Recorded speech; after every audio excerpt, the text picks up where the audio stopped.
sudah memahami maksudnya bunyi. Jadi nanti kalian membuat satu orang itu membuat satu kesepakatan ya. Jadi kalian ingin membuat apa? Peraturan apa ya di kelas kita ini gitu ya. Peraturannya gimana kelas? Nanti ditulis aja sendiri, nanti kita sepakati atau tidak. Oke. Sekarang Budi akan membagikan kertas. Ini nanti silahkan kalian tulis tulisannya yang bagus, nanti akan ditempel. Jadi menulisnya bukan yang ini nanti yang ditempel. Jadi yang di sini ya, yang nulisnya bisa pakai spidol boleh kalau punya. Kalau nggak punya pakai bolpen, jangan pensil nanti tidak kelihatan. Nggak usah. Jaka belum paham ternyata. Bentar, Jaka ternyata belum paham maksudnya duit. Jadi kalian itu membuat sebuah kesepakatan apa sih pengen sampean laksanakan nanti. Jangan lupa. Silahkan ditulis mana-mana.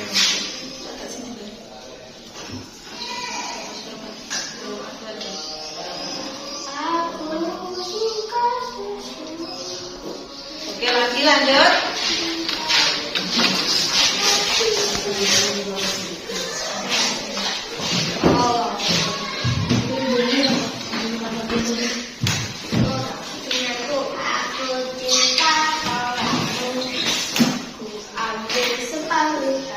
Dengan Pak Arif ya. Satu nanti kalau tidak setuju kita Ulang. ambil. Jadi nanti kalau tidak setuju tidak kita lakukan ya. Oke, kesepakatan kelas yang pertama adalah memberi salam jika ada guru. Salam yang seperti apa maksudnya Okta? Okta ya ini tadi yang membuat. Oke, salam yang seperti apa yang Okta maksud? Salam itu assalamualaikum atau berjabat tangan atau gini, bagaimana maksudnya? Berjabat tangan. Oke, jadi berjabat tangan. Disepakati atau tidak memberi salam jika ada guru? Disepakati? Nah, siapa yang sepakat? Oke, semua sepakat ya. Oke, jadi kesepakatan pertama adalah memberi salam jika ada guru. Oke, yang keempat, yang kelima harus pakai baju yang lengkap. Baju yang lengkap itu ada didengarkan. Pakai baju yang lengkap itu pakai kaos kaki juga, bukan cuma pakai baju top ya. Jadi kaos kaki harus dipakai. Pakai sepatu apa sandal? Kalau seragam lengkap itu sepatu, sandal, jersey. Kalau pakai jersey, ya. Sepakat nggak?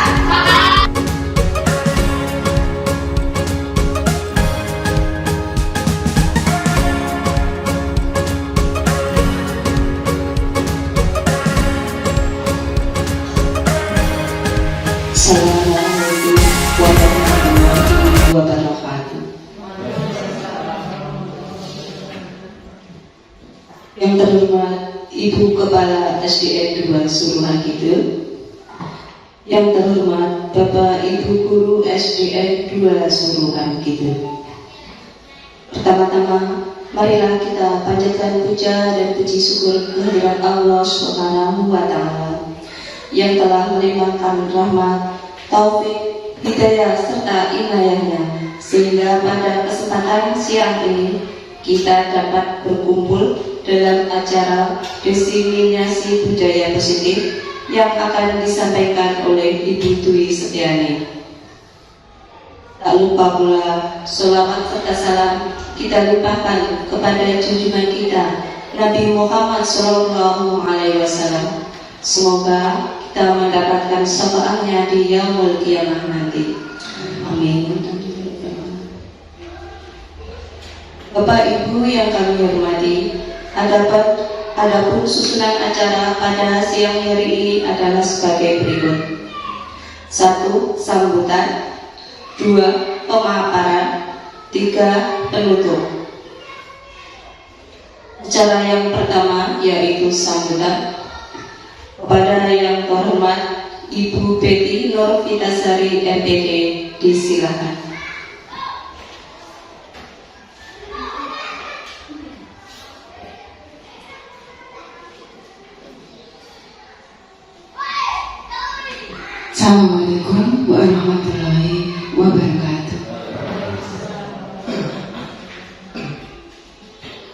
Yang saya hormati Bapak Ibu Guru SDN 2 Surangkidul. Marilah kita panjatkan puji syukur kehadirat Allah Subhanahu wa Ta'ala yang mana telah melimpahkan rahmat taufik dan hidayahnya kepada kita semua, sehingga pada siang hari ini kita masih diberikan nikmat kesehatan dan begitu banyak nikmat yang kita dapatkan, sehingga kita bisa melaksanakan pertemuan siang hari ini dalam keadaan sehat walafiat. Amin amin ya rabbal alamin. Salawat serta salam tetap tercurahkan pada junjungan kita Nabi Agung Muhammad SAW, yang tetap kita nantikan syafaatnya di yaumul qiyamah nanti. Amin amin ya rabbal alamin. Bapak Ibu Guru, pada kesempatan hari ini, tepatnya hari Sabtu tanggal 4 Februari 2023, yaitu kita mengadakan kegiatan sosialisasi dan penerapan diseminasi budaya positif yang nantinya akan dipaparkan oleh Bu Dwi Setiani. Beliaunya adalah CGP Angkatan 7 Program Kemdikbudristek Republik Indonesia. Yaitu Bapak Ibu, karena ini adalah program guru penggerak, saya sebagai kepala sekolah di SDN 2 Surangkidul akan selalu mendukung dan selalu memfasilitasi tentang program guru penggerak tersebut. Dan diharapkan bagi Bapak Ibu Guru kelas 1 sampai kelas 6, juga Bapak Ibu Guru yang lain, baik mata pelajaran yaitu agama, olahraga, dan muatan lokal, diharapkan nantinya akan terinspirasi dari beliaunya, yaitu Bu Dwi Setiani. Tentang kaitannya diseminasi budaya positif menika nanti akan dipaparkan oleh Bu Dwi Setiani apa yang akan menjadi budaya positif di SDN kita. Jadi diharapkan dari kelas 1 sampai kelas 6 bisa termotivasi dan bisa meniru apa yang menjadi budaya positif di SDN 2 Surangkidul. Baik Bapak Ibu, marilah kita sambut pemaparan dari Bu Dwi Setiani, dan tetap semangat Bu Dwi Setiani ke depannya, semoga selalu berkarya dan guru-guru lain bisa terinspirasi dari hasil karya-karya nantinya yang akan diprogramkan dari guru penggerak. Mungkin itu yang bisa saya sampaikan dari saya. Ada kurang lebihnya, mungkin ada kata-kata yang kurang berkenan di hati panjenengan, saya pribadi mohon maaf. Wabillahi taufiq wal hidayah. Wassalamualaikum warahmatullahi wabarakatuh.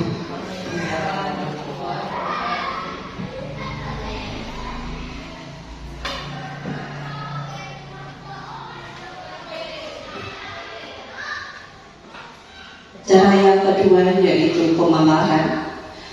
Pada yang terhormat Ibu Dwi Setiani, disilakan.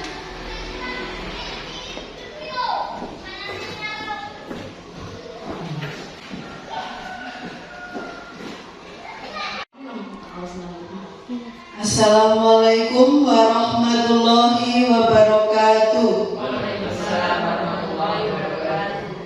Yang terhormat Ibu Kepala SDN 2 Surangkidul, yang kami hormati Bapak Ibu Guru SDN 2 Surangkidul. Pertama-tama marilah kita panjatkan puji syukur atas kehadirat Allah Subhanahu wa Ta'ala, karena pada siang hari ini kita masih diberi kesempatan untuk berkumpul pada acara diseminasi budaya positif dari program Guru Penggerak Angkatan 7. Langsung saja Bapak Ibu, untuk mempersingkat waktu karena waktu sudah siang, Jadi di sini saya Dwi Setiani adalah CGP, yaitu calon guru penggerak angkatan 7. Di sini saya bertugas untuk memaparkan tentang budaya positif di modul 1.4. Bapak Ibu, coba sekarang apa pentingnya menciptakan suasana positif di lingkungan Anda saat ini? Kira-kira apakah penting menciptakan suasana positif di sekolah ini? Penting atau tidak Bapak Ibu? Penting. Kira-kira pentingnya apa?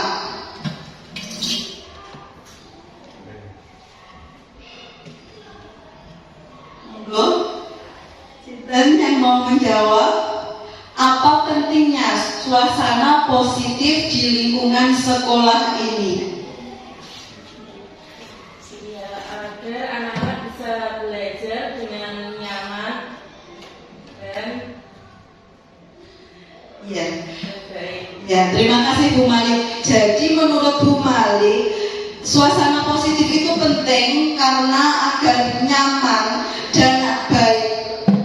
Ketika nyaman dan baik itu, tujuan kita untuk mengajar itu akan tercapai. Seperti itu.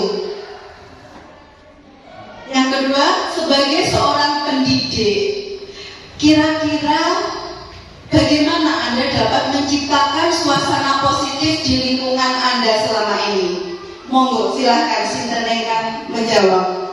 Selama ini ketika panjenengan mengajar, kira-kira suasana positif apa yang sudah jenengan buat agar anak didik Anda merasa nyaman, tentram dan bahagia? Monggo berflashback atas apa yang sudah dilakukan. Pasti saya yakin panjenengan semua ini sudah melakukan membuat suasana positif. Monggo, siapa?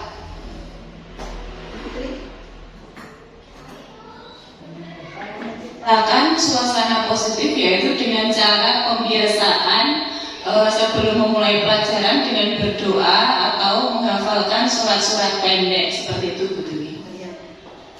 Terima kasih Bu Fitri. Jadi Bu Fitri itu menciptakan suasana positif dengan berdoa dulu, tidak lupa dengan Allah Subhanahu wa Ta'ala dan menggunakan hafalan-hafalan Asmaul Husna. Ada yang mau menambahkan dari Bapak Ibu yang lain bagaimana cara panjenengan menciptakan suasana positif di lingkungan selama ini? Itu baik di kelas ataupun di kantor atau di lingkungan masyarakat di sekitar sekolah kita. Kira-kira apa yang panjenengan lakukan? Kepala sekolah.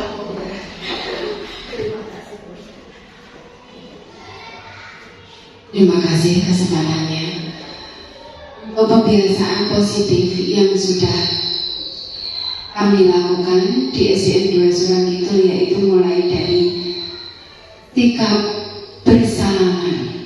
Pertama yaitu bersalaman kepada Bapak Ibu Guru, baik itu Bapak Ibu Guru yang ada di lembaga kami ataupun Bapak Ibu Guru sebagai tamu yang di luar lembaga SDN 2 Surangkidul. Selain itu juga menjaga sopan santun. Sopan santun ketika ada orang tua yang lebih tua dari kita, yaitu sikapnya lebih menunduk di hadapan beliaunya. Selanjutnya yaitu misalkan kita ada pertemuan di rapat, yaitu saling menjaga perasaan. Misalkan tutur kata, bahasa sopan santun itu kiranya perlu kita perasaan.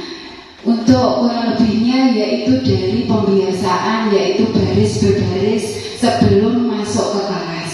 Juga pembiasaan yaitu jaga jarak tetap, terus cuci tangan juga tetap dibiasakan. Selanjutnya untuk proses pembelajaran kami percayakan kepada Bapak Ibu Guru kelas 1 sampai kelas 6, juga selebihnya Bapak Ibu Guru mata pelajaran baik agama, PJOK ataupun muatan lokal, itu selebihnya ketika awal pembelajaran sudah disepakati yaitu berdoa. Setelah berdoa yaitu hafalan Asmaul Husna, selebihnya yaitu diserahkan kepada Bapak Ibu Guru.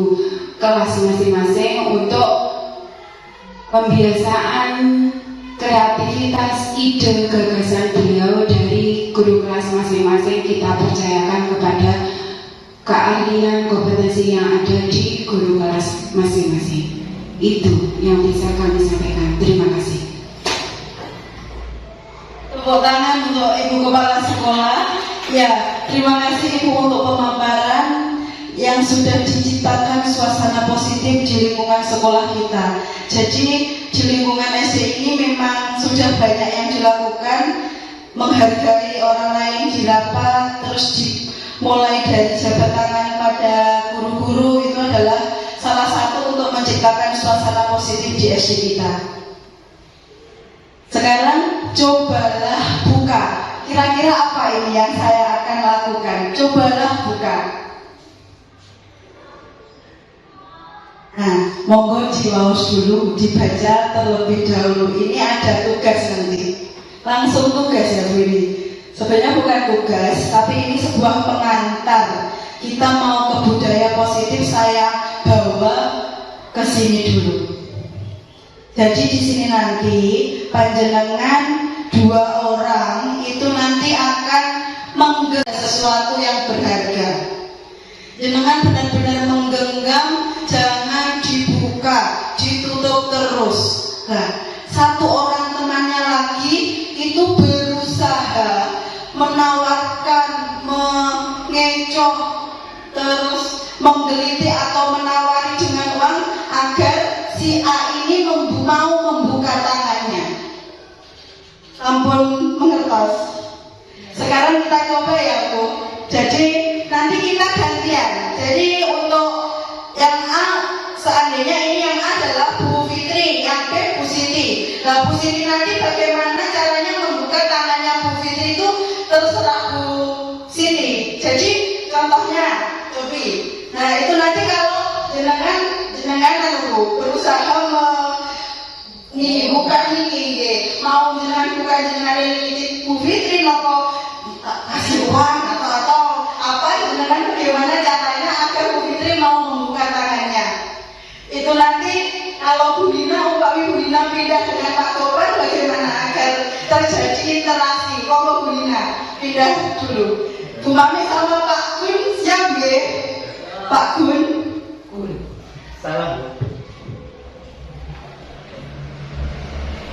Siap ya, Bu Betty kali Bu Mami, Bu Malik ya Bu. Kita coba tapi tidak lama. Jadi itu sebentar saja. Bagaimana caranya jenengan bisa membuka tangan rekan jenengan. Itu nanti dilakukan sebaliknya. Kalau Bu Fitri sudah menutup tangannya itu tidak berasa dibuka, nanti yang menggenggam ini sesuatu yang berharga ini adalah Bu Siti, gantian Bu Fitri yang akan menggoda Bu Siti. Seperti itu. Saya hitung 1, 2, 3. Monggo dicoba. Pak Gun dan Bu Mami bagaimana?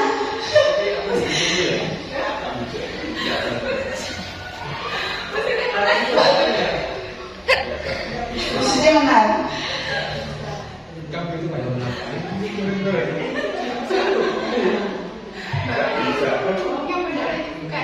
Gantian Bu kalau sudah Joki, kalau memang tidak mau dibuka jenengan berarti untuk menawarkan sesuatu jenengan harus lebih ekstra. Bisa dikit, atau kalau dikit mungkin bisa. Sudah gantian ya Bapak Ibu. Sudah ya. Sudah, jadi ada bagaimana tadi? Ada yang tetap menggenggam, ada yang membuka, atau semua tetap terus menggenggam? Ada yang terbuka Bu. Ada yang terbuka, Bu Fitri terbuka. Terus Bu Malik dan Tetap bersikukuh mempertahankan. Bu Malik tetap bersikukuh mempertahankan. Bu Nina dan Pak Topan tidak bisa, jadi tetap dengan prinsipnya. Baiklah, selanjutnya apakah Anda atau A atau B membuka kepala tangan Anda? Tadi sudah panjenengan jawab. Kenapa Bu Fitri kok bisa membuka tangannya tadi? Bagaimana Bu Fitri? Karena saya merasa tersakiti dulu.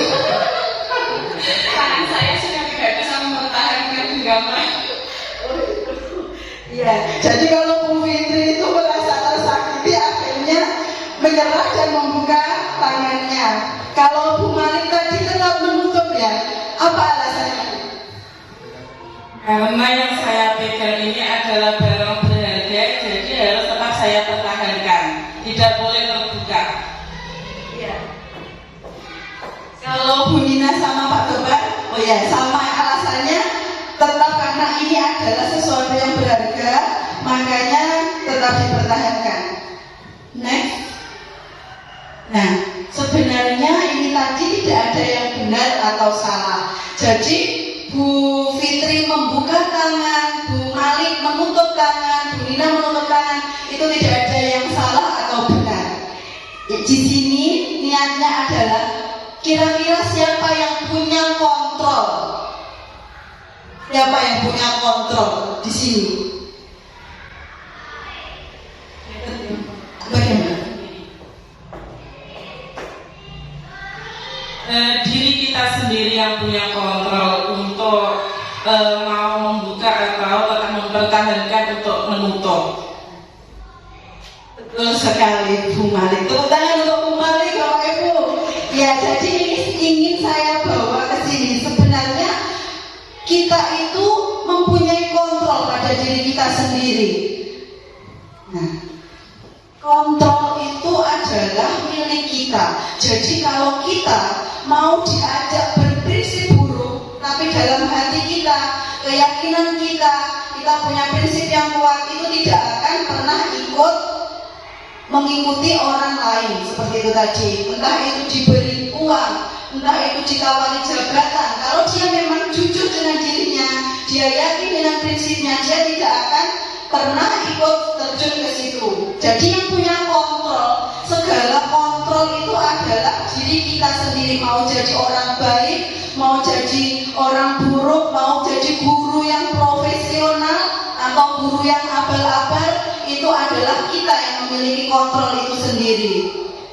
Di sini ada namanya teori kontrol. Teori kontrol itu ada banyak dari beberapa ahli. Saya mengambil Dr. William Glasser dalam kontrol teori itu meluruskan beberapa miskonsepsi. Jadi teori kontrol itu ada yang namanya miskonsepsi. Miskonsepsi itu apa? Sesuatu yang sudah panjenengan percaya padahal itu salah.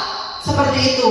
Jadi di sini miskonsepsi pertama adalah guru mengontrol murid adalah sebuah ilusi. Jadi guru mengontrol murid itu ilusi. Ilusi itu bagaimana? Khayalan. Seperti itu. Yang kedua, semua penguatan positif, efektif dan bermanfaat. Padahal belum tentu. Semua penguatan positif itu adalah kontrol. Kontrol juga, di mana anak itu nanti yang akan, oh ya, saya mau dikontrol guru saya. Sebenarnya seperti itu. Kalau dia menyadari itu kontrol, itu bujukan, oh aku diapusi guruku, aku mau diatur guruku, itu nanti akan ada pemberontakan. Tapi biasanya kalau anak SD, pemberontakan itu jarang terjadi. Biasanya terjadi kontrol pemberontakan itu di SMP atau SMA. Kritik dan membuat orang merasa bersalah dapat menguatkan karakter. Ternyata itu juga sebuah miskonsepsi. Jadi kalau kita merasa bahwa kalau anak didik kita melakukan sebuah kesalahan, terus kita merasa, oh anak didikku mau tak buat merasa bersalah.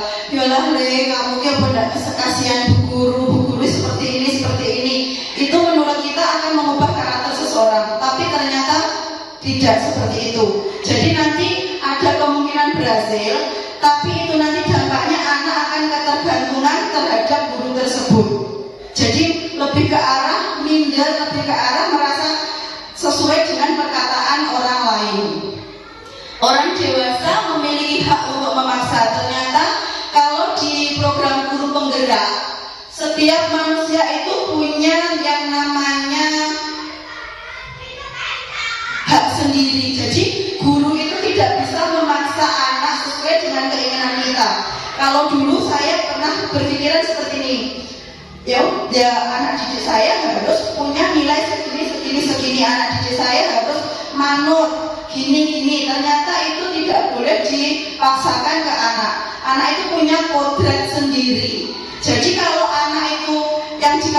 guru-guru nakal, kayak kok mau nakal toh, gini kan gitu. Itu sebenarnya kodrat anak, di mana itu nanti kita akan pelajari selanjutnya, karena kebutuhan dasar dari anak itu tidak terpenuhi.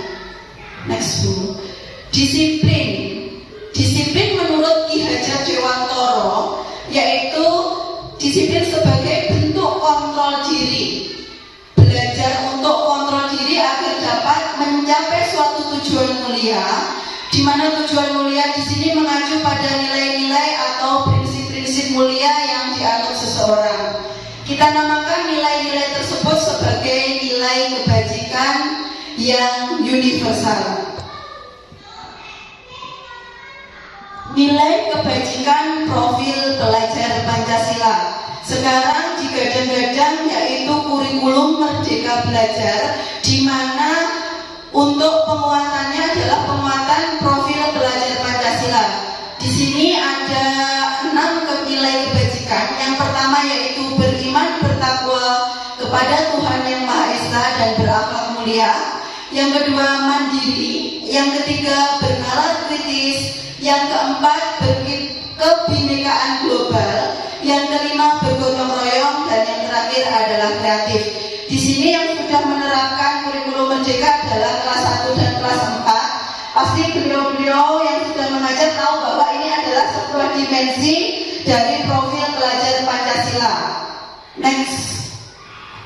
Motivasi internal dan eksternal.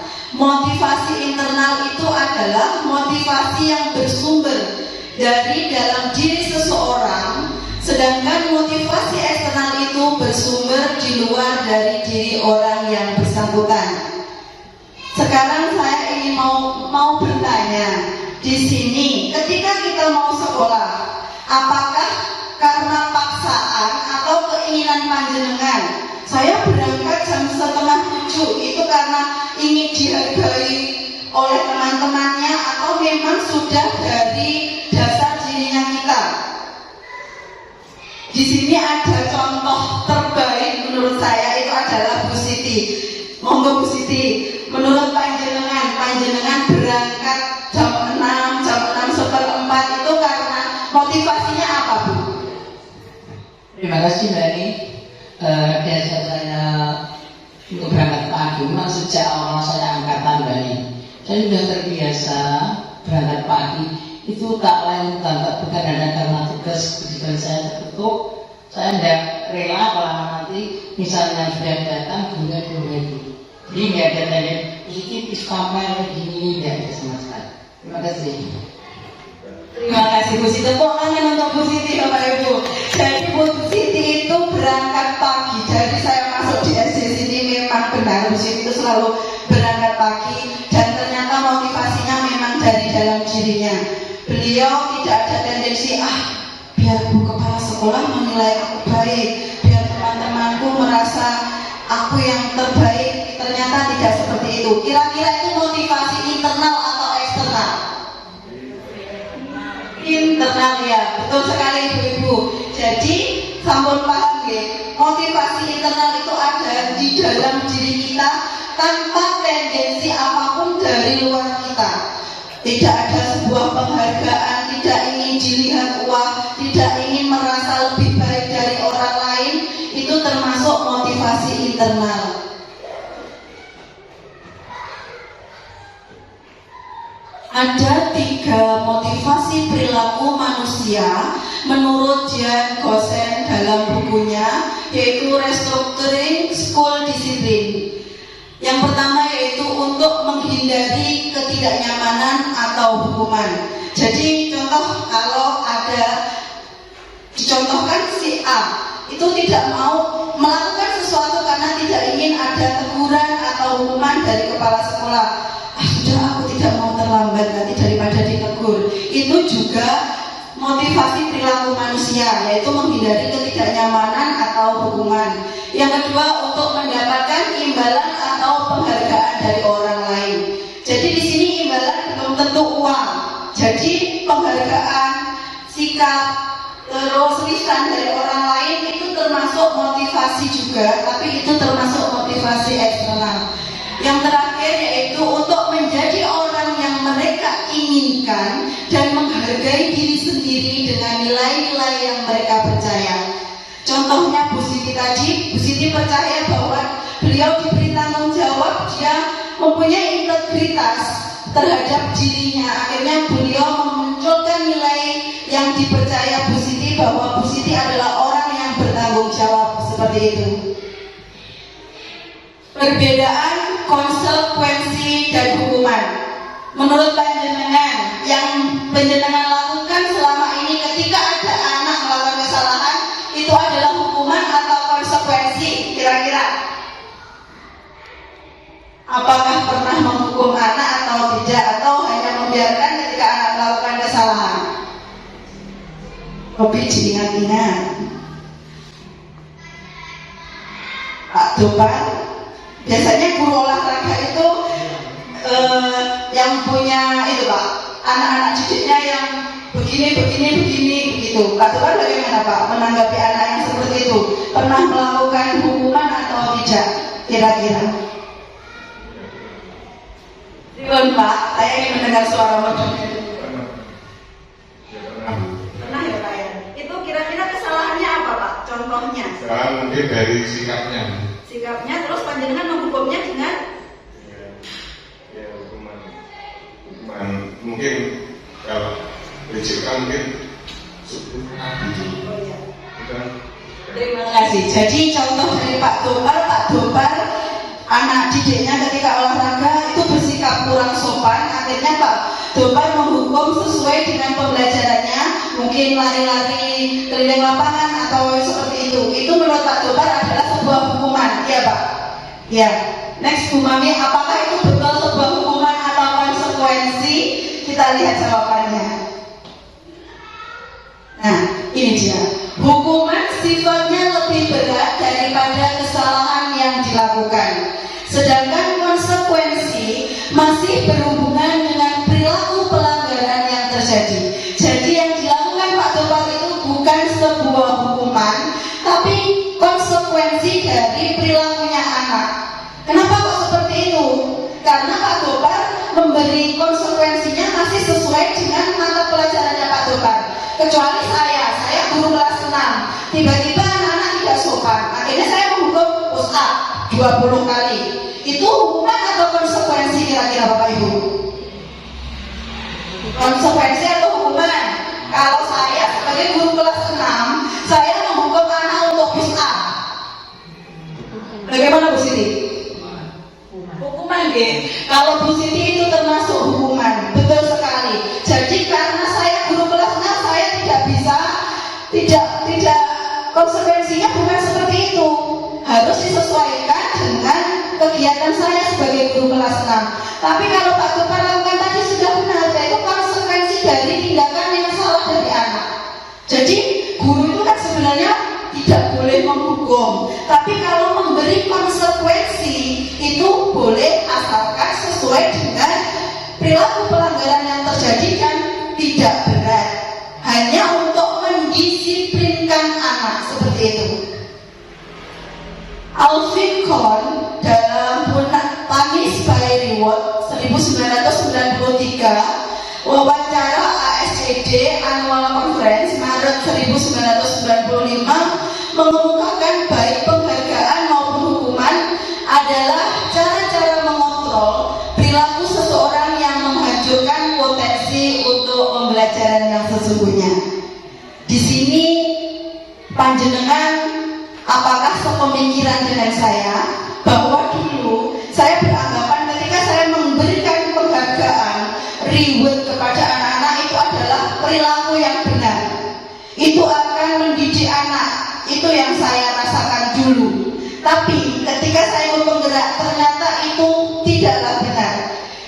Jadi walau hukuman ataupun penghargaan itu sama-sama menghancurkan potensi untuk pembelajaran yang sesungguhnya. Reward boleh dilakukan, hukuman boleh dilakukan, tapi hanya dalam jangka waktu pendek. Jadi tidak boleh kita terus-terusan kalau setiap saat diberi reward, setiap saat diberi reward, itu juga tidak boleh. Anak akan mencari sesuatu itu bukan karena dirinya, tapi karena orang lain, seperti itu.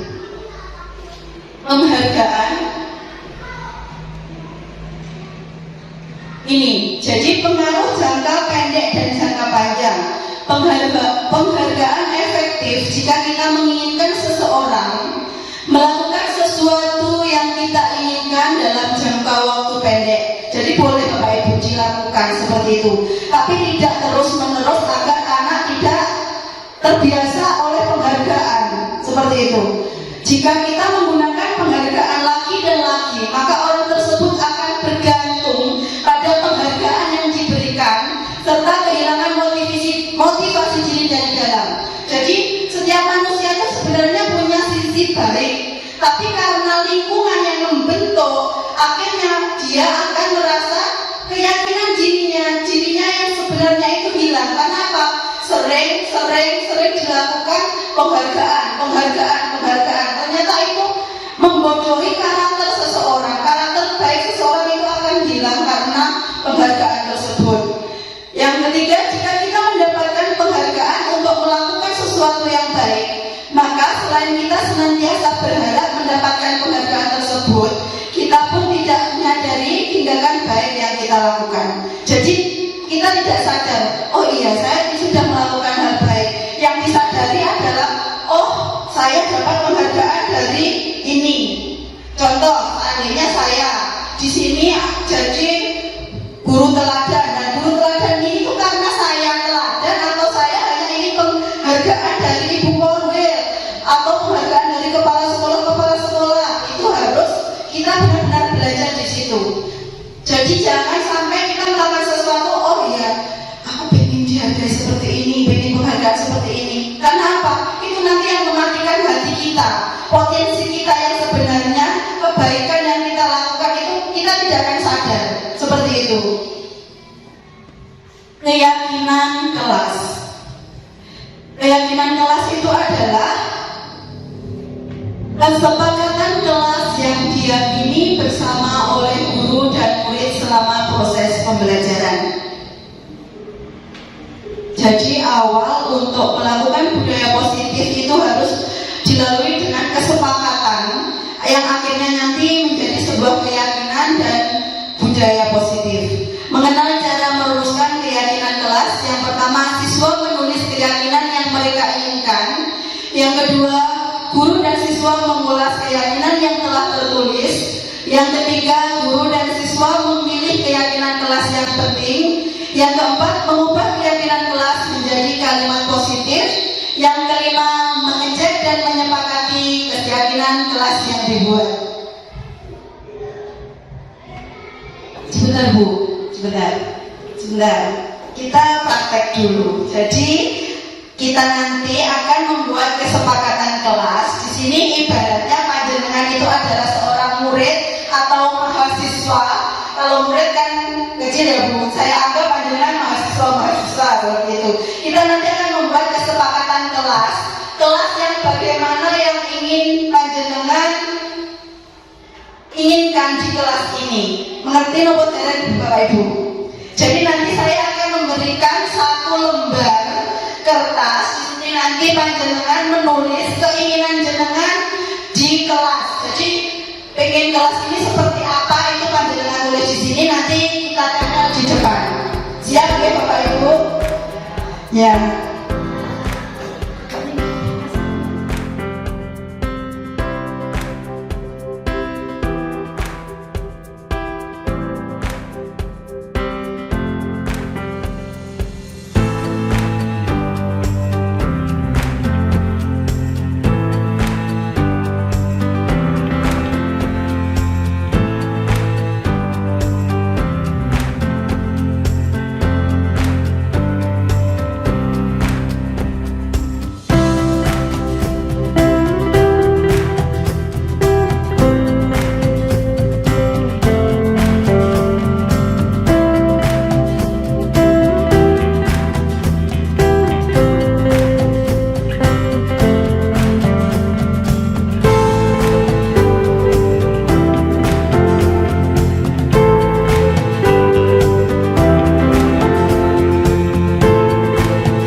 Satu saja, tidak usah banyak-banyak. Jadi satu orang, satu kesepakatan. Sudah? Kalau sudah, silakan panjenengan tempel ke depan. Satu-satu semuanya.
Lebih keras apa Ibu? Sepakat atau tidak?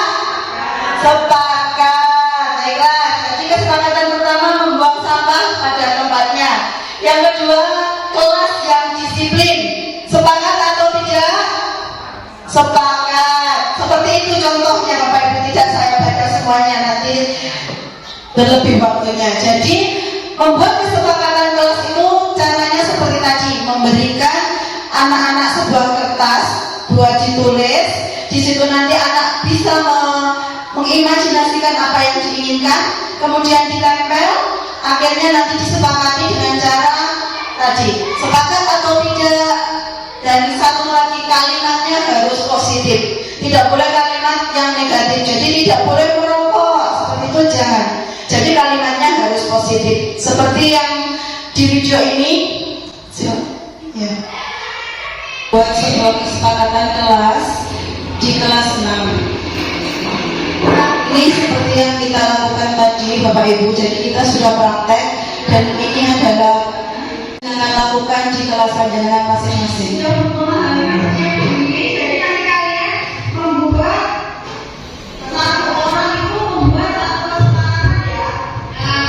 Jadi kalian ingin membuat apa? Peraturan apa ya? Ini gitu ya. Nanti ditulis satu sendiri, nanti kita sepakati atau tidak. Sekarang Bunda akan membagikan kelas.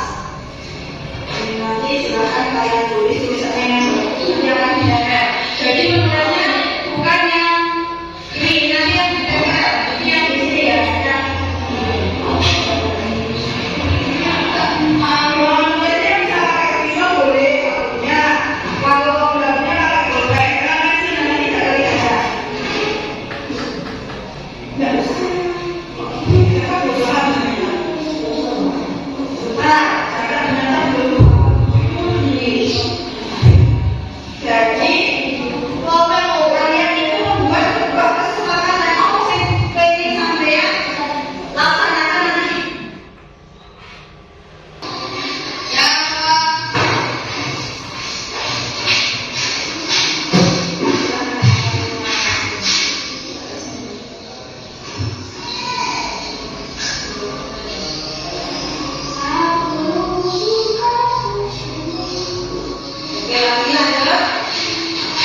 SDN 2 Suwon Kidul.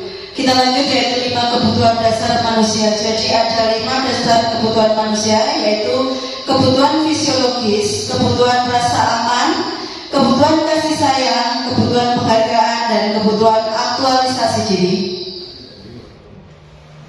Stimulus respon antara kebutuhan dasar dan perilaku manusia.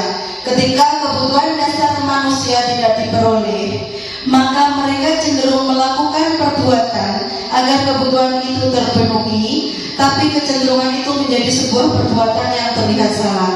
Jadi contohnya, kita tahu bahwa di kelas 6 itu ada murid-murid istimewa, di mana mereka itu memang benar wow sekali di masanya. Tapi panjenengan harus tahu bahwa ada kebutuhan dasar dari mereka itu yang belum terpenuhi. Apa itu? Yaitu kebutuhan kasih sayang orang tua. Jadi ada yang ibunya sudah meninggal, ayahnya bekerja keras, akhirnya anak tidak kurang kasih sayang beliau-beliaunya. Ada juga yang orang tuanya bercerai, ibunya menikah lagi, beliaunya dititipkan ke nenek kakeknya. Di situ mungkin kebutuhan kasih sayangnya juga kurang, yang menyebabkan perilaku yang dilakukan di sekolah seperti yang panjenengan lihat setiap harinya. 5 posisi kontrol. Ini sangat penting Bapak Ibu. Jadi kita harus tahu tentang posisi kontrol guru. Yang pertama adalah posisi penghukum, di mana biasanya menggunakan hukuman fisik maupun verbal. Yang biasa dilakukan penghukum biasanya menghardik, menunjukkan, menyakiti, atau menyindir. Yang kedua, pembuat rasa bersalah. Biasanya guru akan bersuara lebih lembut. Yang biasa dilakukan membuat merasa bersalah, berceramah, menunjukkan kekecewaan yang mendalam. Posisi kontrol ketiga yaitu posisi kontrol teman. Tidak akan menyakiti murid, namun selalu berupaya mengontrol murid melalui pendekatan persuasi. Biasanya yang saya lihat kontrol teman itu Pak Dorpan. Jadi Pak Dorpan itu bisa mendekati anak-anak serasa berteman dengan anak-anak. Di sini ada lagi posisi pemantau. Posisi ini biasanya selalu mengawasi atau memantau muridnya yang berpatokan pada catatan atau kesepakatan yang sudah disetujui. Yang biasa dilakukan posisi sebagai pemantau yaitu memantau, menghitung dan mengukur kedisiplinan murid. Yang kelima yaitu posisi kontrol manager, yaitu memiliki keterampilan di posisi teman maupun pemantau sehingga bisa jadi di waktu-waktu tertentu kembali kepada kedua posisi tersebut bila diperlukan. Jadi yang paling baik itu kita harus bisa jadi guru sebagai kontrol manager. Jadi tidak hanya teman. Kalau teman kan hanya curhat. Nah, di situ kita juga harus memantau. Sudah dipercayai anak, kemudian kita juga memantau bagaimana caranya seperti itu. Kalau untuk kontrol 1 dan 2, untuk kontrol 1 dan 2, nah di sini itu kontrol 1 dan 2 itu banyak memberontak, mendengarkan, menyalahkan orang lain. Itu hasilnya Bapak Ibu. Jadi ketika kita menggunakan kontrol negatif, itu kontrol 1 dan 2, anak akan memiliki identitas gagal. Yang menurut kita nakal, itu akan semakin nakal. Yang menurut kita memberontak, itu akan semakin memberontak. Dan itu memang pelajaran dan kita harus benar-benar belajar. Saya sendiri belum mampu untuk bisa di posisi manajer setiap saat, belum tentu. Ketika saya emosi, seperti itu masih, seperti itu sebenarnya itu salah. Jadi kontrol negatif, penghukum, orang merasa bersalah, itu sebenarnya jangan dilakukan karena hasilnya seperti ini. Yang pertama di sini menunjukkan memberontak, pendendam, menyalahkan orang lain. Kalau kita menggunakan kontrol kedua, itu hasilnya anak menyembunyikan, menyangkal dan berbohong. Jadi ketika kita ke anak, ini tidak cuma anak didik ya Bapak Ibu. Jadi untuk anak sendiri, ketika nanti kita punya anak, kita bisa tahu bahwa kita harus di posisi manajer. Jangan sampai seperti ini. Saya sering melakukan ini pada anak saya. Oh, nak, kamu itu tidak kasihan sama ibu. Ibu itu sudah capek. Kamu kalau kayak gitu kasihan ibu. Ternyata itu salah. Itu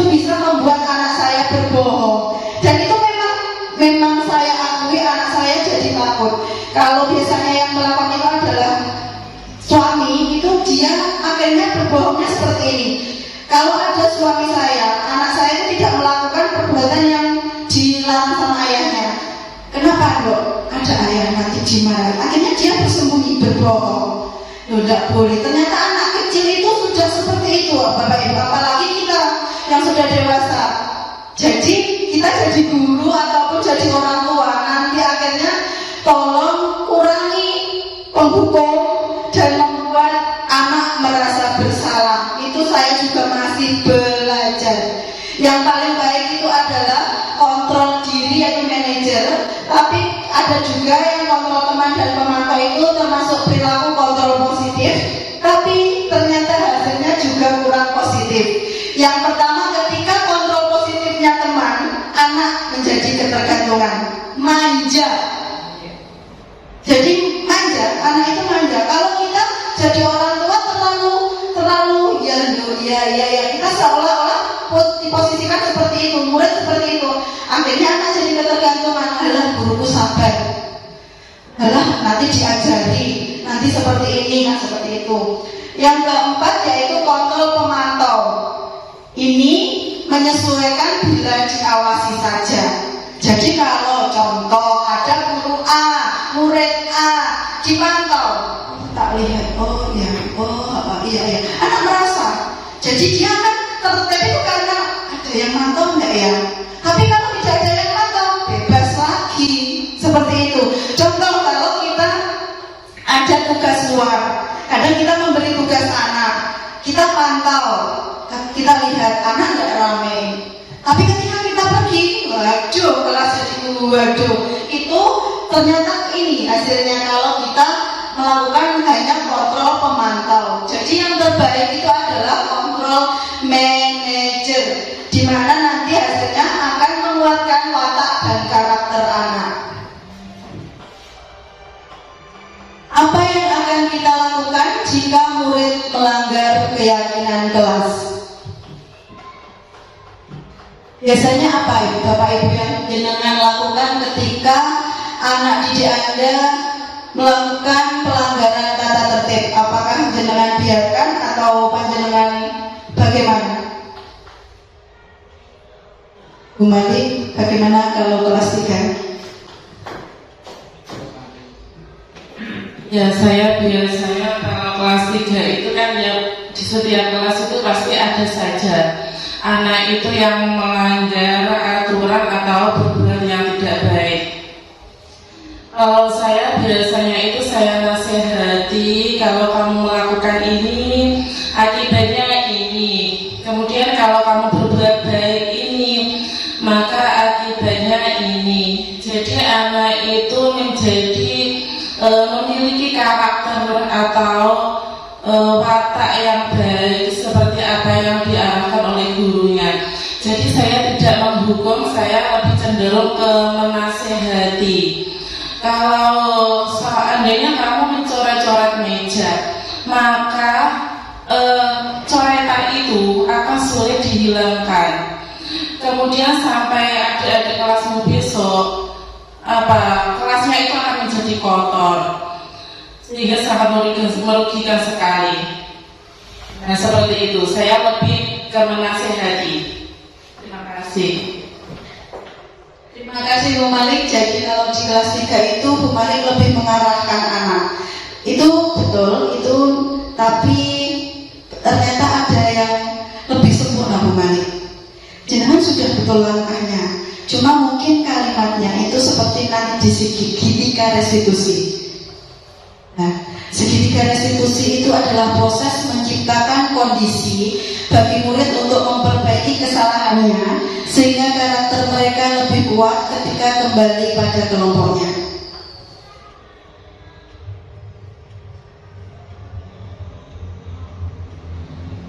Segitiga restitusi menekankan pada cara mereka menghargai nilai-nilai kebaikan yang diyakini, bukan perilaku untuk menyenangkan orang lain.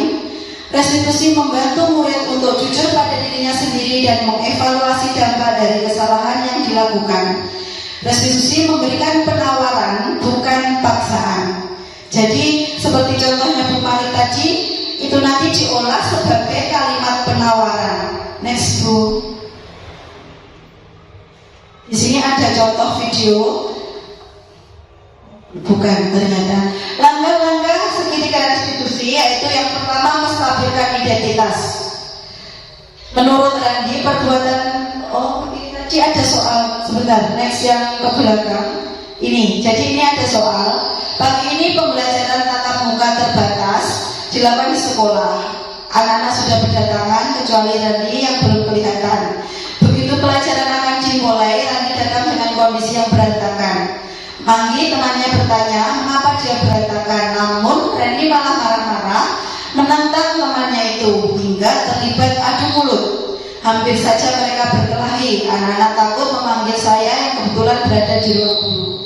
Saya panggil kedua anak itu. Setelah saya tanya, ternyata Randy tidak suka kalau dibilang berantakan dan sering terlambat. Randy tergesa-gesa berangkat ke sekolah hingga hatinya kalut. Akhirnya saya tawarkan ke Randy untuk melakukan restitusi dan dia menyetujuinya. Ini salah satu persoalan yang terjadi. Nah, segitiga restitusi itu seperti apa? Ada 3 langkah segitiga restitusi. Yang pertama yaitu menstabilkan identitas. Bu, kalau anak-anak melakukan kesalahan, ibaratkan jenengan melakukan kesalahan, jenengan sadar kalau salah ngeboboten, sadar boten kalau kita melakukan kesalahan. Di hati kecil kita ada rasa bersalah atau tidak? Iya. Jadi ada. Anak juga sama. Jadi anak itu merasa bersalah. Nah, itu tugas guru, jangan tambah menyalahkan. Ternyata tidak boleh. Kita harus menstabilkan identitasnya. Ya wes, nyapa kok sampai koyok ngono, ndak apa-apa kok nglakoni salah. Dirangkul Bapak Ibu. Kalau kita punya teman, kita punya keluarga, nglakoni salah ojo dilokne. Rangkul. Siapa tahu dia itu melakukan kesalahan karena dia kepleset. Gila. Gusti Allah kasih takdir seperti itu. Jangan pernah diingat. Dirangkul. Ya kamu pernah melakukan kesalahan.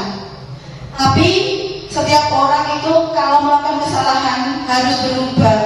Biar apa? Jadi orang yang lebih baik lagi. Seperti itu kalimat-kalimatnya harus positif. Jadi kita benar-benar merangkul. Seperti itu Bapak Ibu. Yang langkah kedua adalah memvalidasi tindakan yang salah.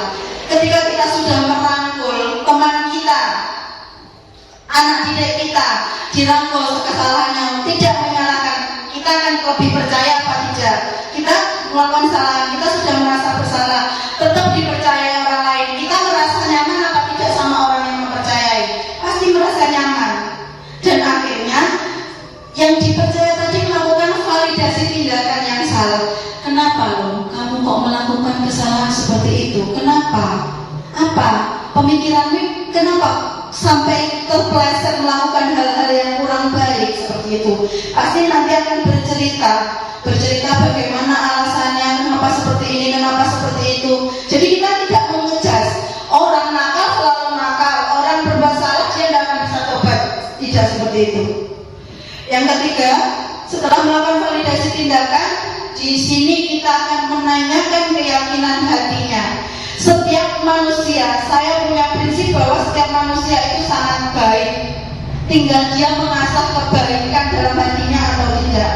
Di sini dengan menanyakan keyakinan seperti yang kita buat tadi, kalau anak melanggar keyakinannya, kita ingatkan lagi. Masih ingatkah kesepakatan yang kita lakukan? Apa kira-kira kesepakatan yang telah kamu langgar? Diingatkan lagi. Seperti tadi. Baru setelah itu kira-kira kalau seperti itu baik apa tidak, seperti yang dikatakan Bu Mari tadi, baik apa tidak kalau mencoret-coret meja? Itu yang jawab anak saja, kita tidak perlu menjawab. Kita sebagai coach.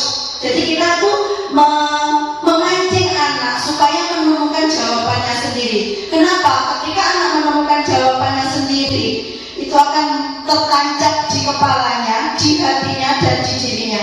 Tapi kalau kita langsung memberi pertanyaan dan menjawab, itu pasti anak telinga seperti itu. Sama dengan kita sendiri. sendiri. Kalau kita disuruh berpikir pasti akan menancap di hati kita seperti itu. Jadi yang terakhir segitiga restitusi adalah menanyakan keyakinan kelas yang telah dibuat.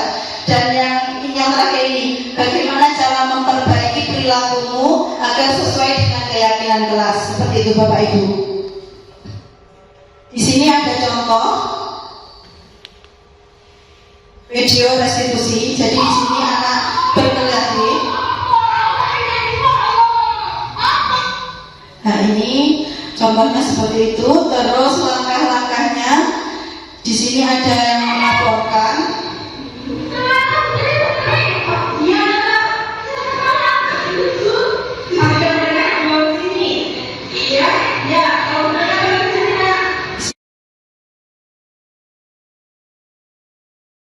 Ya, di sini restitusinya seperti ini.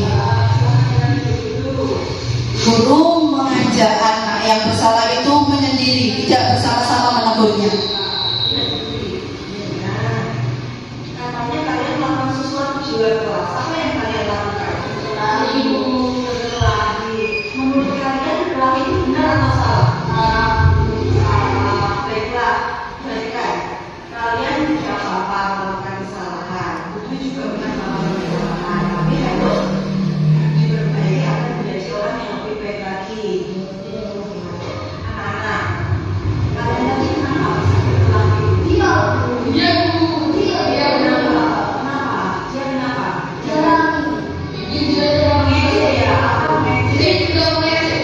Sama-sama mengejek.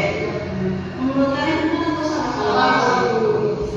Betul sekali. Anak-anak, kalian masih ingat dengan keyakinan kelas kita yang kita sepakati kemarin? Apa yang kalian yakini? Tidak boleh bertengkar, tidak boleh berkelahi. Harus bagaimana teman-temannya? Saling menghormati janjinya menghormati. Kira-kira bagaimana cara menyelesaikan permasalahan kalian ini? Minta maaf, minta maaf. Kan kalian mengejek, bagaimana? Tidak mengulang lagi. Tidak akan mengejek-ejek lagi. Ya sudah, kalau begitu sekarang kalian minta maaf dulu. Kalau itu sama lagi, tidak mengejek lagi ya. Baiklah, berarti kesepakatan kalian harus dilaksanakan dengan baik. Itu menurut kalian tadi, karena menyelesaikannya dengan cara tidak mengejek lagi, terus minta maaf sudah dilakukan, ya. Oke, sekarang kalian silahkan pulang bermain lagi, ya. Di situ ada testimoni dari siswa jika tidak dihukum bagaimana perasaannya. Aku diajak melakukan segitiga restitusi oleh guru.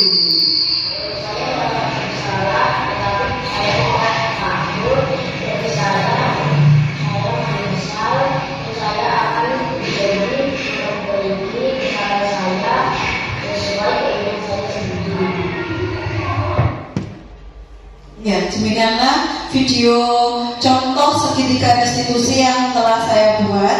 Jadi Bapak Ibu bisa melakukan seperti itu ketika mengalami peristiwa yang sama, ketika anak melakukan perbuatan yang melanggar keyakinan kelas atau tata tertib yang telah panjenengan buat.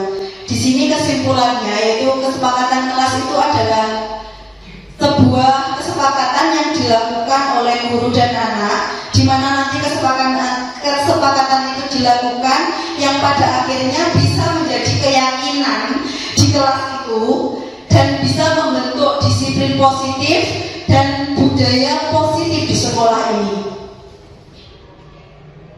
Budaya positif itu berarti adalah suatu pembiasaan yang bernilai positif, di dalamnya mengandung sejumlah kegiatan yang mampu menumbuhkan karakter murid. Disiplin positif yang sudah dilakukan oleh saya sebagai calon guru penggerak yang pertama adalah kesepakatan sholat zuhur berjamaah. Yang kedua yaitu menanam sayur dengan memanfaatkan lahan kosong di samping kelas. Yang ketiga yaitu setiap pagi anak-anak melakukan penyiraman tanaman sayur yang mereka kerjakan, yang mereka tanam.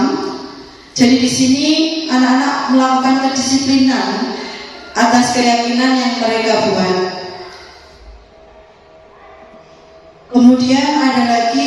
pembiasaan makan sayur. Jadi setiap Jumat saya melakukan pembiasaan makan sayur, di mana ini juga sebuah kedisiplinan agar anak itu suka makan sayur. Di rumah anak sering tidak makan sayur, jadi saya punya inspirasi bahwa anak harus diajak bahwa sayur itu benar-benar enak, seperti itu. Refleksi penerapan yang saya lakukan, kesepakatan kelas sudah saya bentuk, menjalankan sebagai sebuah keyakinan yang terbentuk untuk perjuangan untuk tetap konsisten. Jadi memang sangat susah bagi kita bahwa keyakinan kelas itu harus konsisten terus. Kadang semangatnya hanya di awal, tapi ternyata jangan seperti itu. Itu sebuah refleksi diri saya sendiri, nanti mungkin juga akan dengan temui sendiri. Kita harus benar-benar konsisten. Kalau memang diadakan makan sayur setiap Jumat, infak setiap Jumat, ya harus konsisten. Kalau diadakan jamaah sholat Jumat, itu jamaah sholat zuhur, jadi harus konsisten juga. Terus ini yang ketiga, yaitu banyak guru yang mengikuti jejak seperti menanam sayur di depan kelas. Alhamdulillah teman-teman guru di SDN 2 Sunan Kidul 2 ini sudah banyak yang mengikuti untuk menanam sayur, yaitu sayur terong dan sayur tomat di depan kelas masing-masing. Rencana ke depan yang ingin saya lakukan yaitu membuat kegiatan terkait literasi, membaca di pojok baca, dan nanti perpustakaannya semoga bisa dihidupkan lagi. Bapak Ibu setuju apa tidak menghidupkan perpustakaan di sekolah kita? Ibu Kepala Sekolah, pripun Bu tanggapannya? Sangat setuju sekali Bu Dwi. Apa yang menjadi gagasan ide terbaik penjenengan, karena itu terkait dengan kemajuan di sekolah SDN 2 Sunan Kidul. Saya sebagai kepala sekolah selalu mendukung apa yang menjadi program penggerak dan maupun ide kreatif dari penjenengan. Bapak Ibu guru di SDN 2 Sunan Kidul diharapkan monggo saling bekerja sama dan ikut tergerak untuk memajukan kemajuan SDN 2 Sunan Kidul. Siap Bapak Ibu? Siap Bapak Ibu? Terima kasih. Terima kasih Bu Betty atas kesempatan, dukungan, dan semuanya. Dan buat teman-teman, Bapak Ibu guru yang lain, saya juga berterima kasih. Ini nanti saya juga minta tolong lagi, yaitu kita memang harus, sebuah rencana itu tidak akan tercapai ketika yang bergerak hanya satu orang. Jadi seluruh warga sekolah di sini, baik yang muda, baik yang sampun berumur, itu saya minta tolong kita harus bekerja sama untuk menghidupkan literasi di sekolah kita. Terima kasih atas kesempatan yang panjenengan berikan dan waktu yang panjenengan berikan, sehingga saya bisa memaparkan tentang budaya positif yang saya dapatkan dari program Guru Penggerak. Bapak Ibu jika ingin menanyakan sesuatu terkait materi budaya positif, dipersilakan. Bisa bertanya, monggo. Bu Mami jawab saja, monggo Bu Mami. Bagaimana terkait restitusi atau terkait kesepakatan kelas? Mungkin di kelas rendah itu bagaimana Bu Mami? Apakah bisa? Kira-kira apakah bisa? Itu nanti diterapkan di kelas rendah. Kalau kelas rendah kan biasanya anak kecil butuh bimbingan. Kira-kira itu bagaimana Bu Mami? Ini saya akhirnya yang bertanya ya, bukan panjenengan yang bertanya ke saya.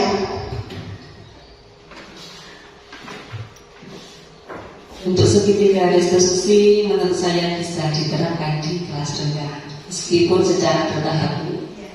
Besok insya Allah akan saya coba. Kesepakatan kelas bagaimana Bu? Untuk kesepakatan kelas di kelas 1 sudah berjalan. Kemarin anak-anak sudah membuat kesepakatan kelas dan tadi saya lihat anak-anak sudah melaksanakan seperti yang disepakati kemarin. Terima kasih Bu Mami. Jadi kemarin Bu Mami sudah membuat kesepakatan kelas ya Bu Mami. Sebenarnya memang sebelum ada diseminasi ini, saya dan Bu Mami itu sering bertukar pikiran. Jadi sebelum adanya diseminasi, Bu Mami sudah tahu bagaimana kesepakatan kelas itu seperti apa, karena Bu Mami sendiri tahu bahwa materi-materi guru penggerak itu sangat bagus jika diterapkan di sekolah dan di kurikulum merdeka. Begitu ya Bu Mami ya? Ya. Jadi ini tadi tugas Bu Mami, sebenarnya kan ada tugas. Habis ini kita buat sebuah kesepakatan kelas di kelas-kelas lain. Tapi alhamdulillah kelas 1 sudah membuat. Nanti di kelas 2, 3, 4, 5 diharapkan bisa mengimbaskan kegiatan ini ke anak-anak juga. Jadi saya mengimbaskan guru program penggerak di panjenengan-panjenengan, jenengan juga bisa melakukan aksi nyata sesuai dengan apa yang saya paparkan. Bagaimana Ibu? Siap? Bu Fitri siap? Siap, Bu. Siap. Bu Malik? Ya, siap. Siap. Bu Nina? Bu Nina juga bisa Bu Nina. Walaupun Bu Nina guru mata lokal, bisa panjenengan buat seperti itu ketika kegiatan jenengan. Tidak harus sama dengan kelas itu. Jadi kalau sekelas saya kelas 6, saya punya kesepakatan dengan anak-anak seperti ini. Panjenengan buat sendiri, tidak masalah. Sangat bagus sekali. Demikianlah pemaparan dari saya. Kalau ada kurang lebihnya, saya mohon maaf. Wassalamualaikum warahmatullahi wabarakatuh.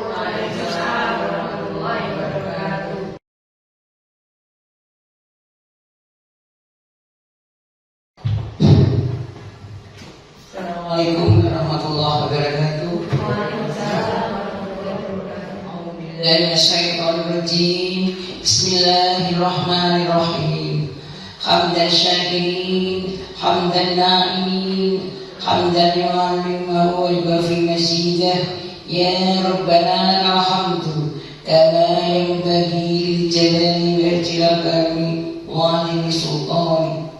Allahumma inna nas'aluka salamatan fid din wa afiyatan fil jasad wa ziyadatan fil ilmi wa barakatan fil rizqi wa rahmatan 'indal maut wa maghfiratan ba'dal maut.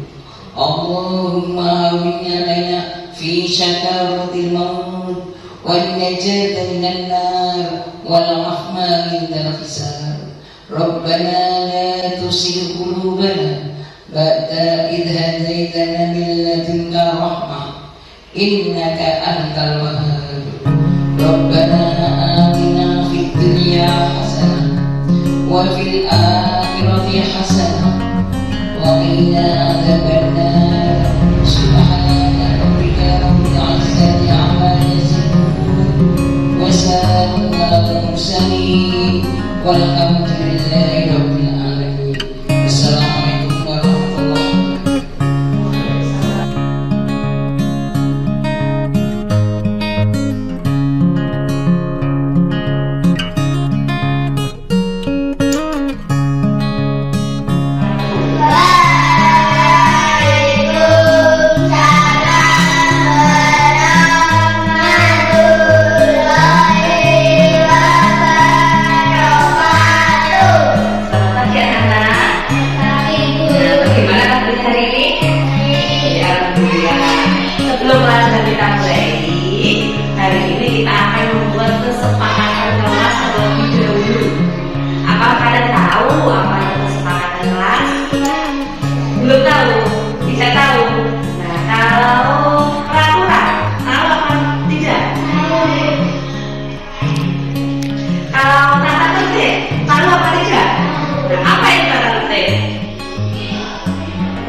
yang betul tata tertib itu adalah peraturan.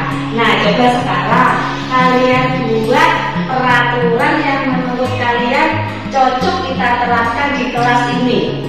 Peraturan yang kalian buat nanti itu disebut dengan kesepakatan kelas. Nah, untuk saat ini coba kalian buat kesepakatan kelas. Nanti kalian tulis di kertas ini, terus setelah selesai kita tempel di tempat yang telah Bu Guru sediakan di depan kelas. Mengerti ya? Coba masing-masing anak membuat 2 buah kesepakatan kelas. Nah, nanti ditulis di kertas ini, ya.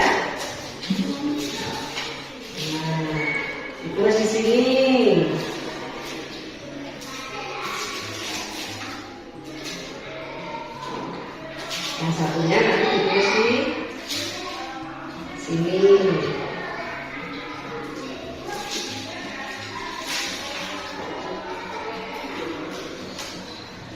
Sebelah sini.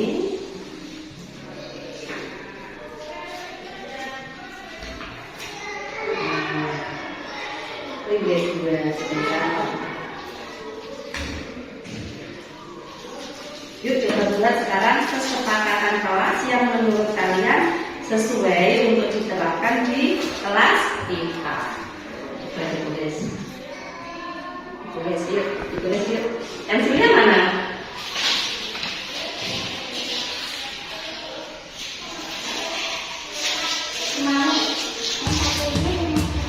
Ya, yang satu ditulis di sini, yang satu di sini.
Untuk yang kedua, datang sebelum jam 7.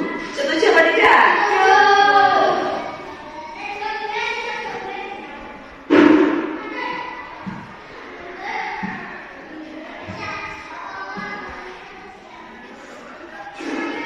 Yang ketiga, piket datang lebih awal.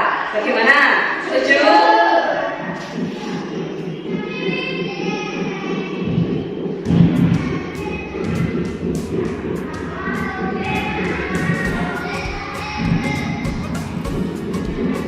Yang keempat, mengerjakan PR di rumah. Setuju?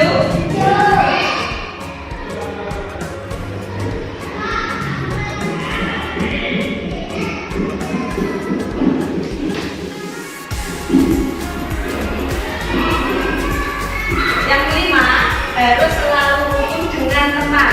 Bagaimana? Setuju?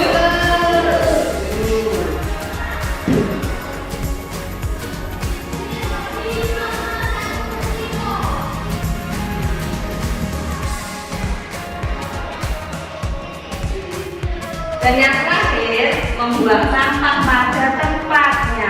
Bagaimana?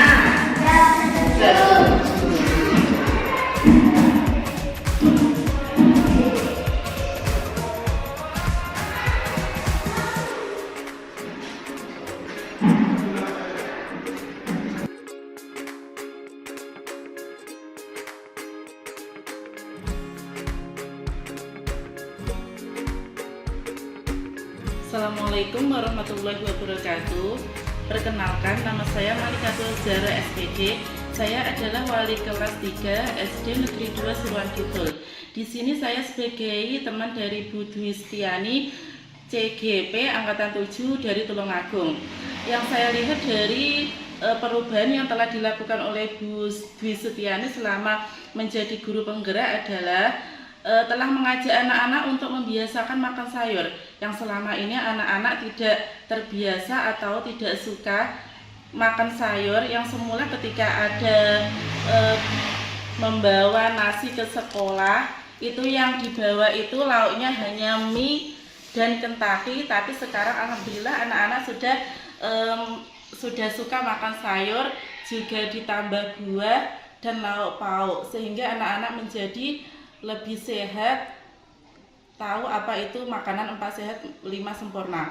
Kemudian yang dilakukan oleh Bu Dwi Setiani yang kedua yaitu mengajak anak-anak untuk melaksanakan sholat berjamaah.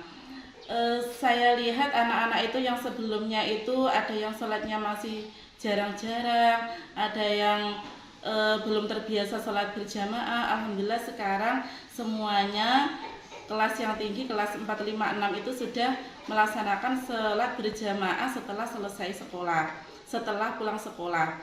Kemudian yang dilakukan oleh Bu Dwi Setiani selanjutnya adalah mengajak anak-anak untuk menanam sayuran atau berkebun sayur, sehingga membuat sekolah itu menjadi lebih hijau. Kemudian anak-anak itu juga mengerti bagaimana cara menanam, teknik menanam yang bagus. Dan perubahan yang telah dilakukan yaitu telah membuat kesepakatan di kelas 6 dan juga akan diberlakukan untuk kelas-kelas yang lainnya. Sebenarnya masih banyak lagi gerakan yang akan dilakukan oleh Bu Dwi. Demikian dari saya akhiri. Wassalamualaikum warahmatullahi wabarakatuh.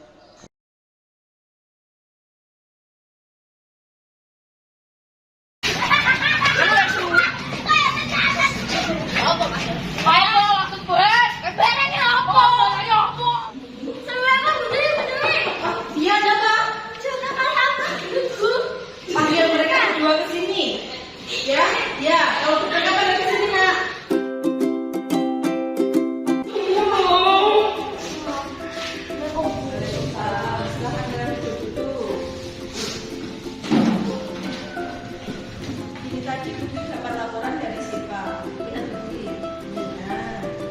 Katanya kalian melakukan sesuatu di luar kelas. Apa yang kalian lakukan? Berkelahi, Bu. Berkelahi. Menurut kalian berkelahi itu benar atau salah? Salah. Salah. Baiklah. Jadi kan kalian tidak apa-apa melakukan kesalahan. Bu Dwi juga pernah melakukan kesalahan, tapi harus diperbaiki agar menjadi orang yang lebih baik lagi.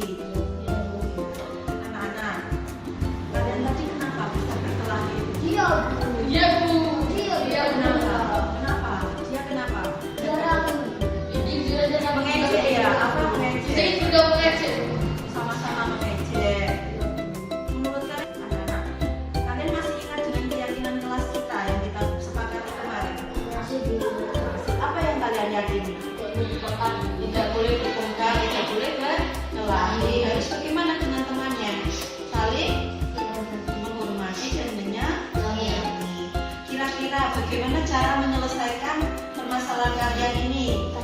Minta maaf. Saling minta maaf. Tadi kan saling mengejek. Bagaimana? Tidak mengulangi lagi.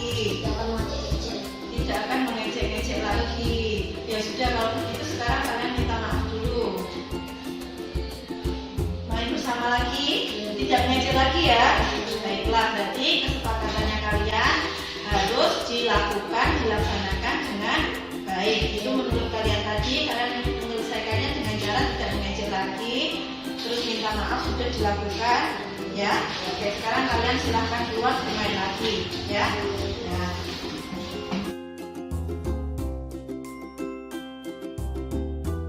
Perasaanmu ketika kamu melakukan kesalahan, tapi kamu tidak dihukum dan kamu diajak melakukan segitiga restitusi oleh gurumu. Saya merasa bersalah, tetapi saya tidak takut dan saya menyesal dan saya akan berjanji memperbaiki kesalahan saya sesuai dengan saya sendiri. pada dikanati atau dihukum.